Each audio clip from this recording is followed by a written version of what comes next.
હવે વાત વિશ્વ પર્યાવરણ દિવસની।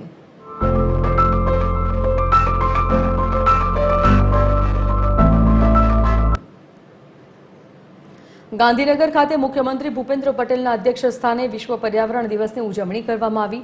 નવા સચિવાલય ખાતે મિયાવાકી જંગલનું ભૂમિપૂજન કરવામાં આવ્યું તેમજ પ્લાસ્ટિકના વિકલ્પો અને રીસાયકલિંગ સોલ્યુશનના પ્રદર્શનનું ઉદ્ઘાટન કરાયું।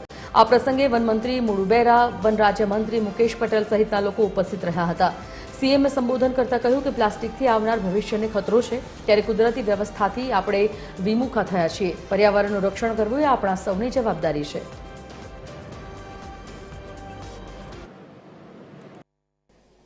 આજે ડગલે ને પગલે પ્લાસ્ટિકનો ઉપયોગ સહજ થઈ ગયો છે, પરંતુ એનાથી પર્યાવરણ અને આવનાર ભવિષ્યને જે ખતરો છે તે કેવો ભયાનક છે તે સમજવાની આપણે સૌને જરૂર છે।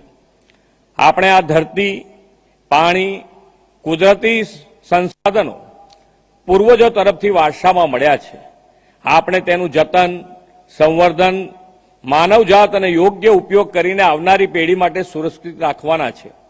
પ્લાસ્ટિક માનવજાતથી પ્રભાવશાળી શોધમાંની એક છે અને આપણી જીવનશૈલીનો ભાગ બની ગયું છે, પરંતુ સિંગલ યુઝ પ્લાસ્ટિક એ પર્યાવરણ માટે, આવનારી પેઢી માટે મોટી સમસ્યા બની શકે છે।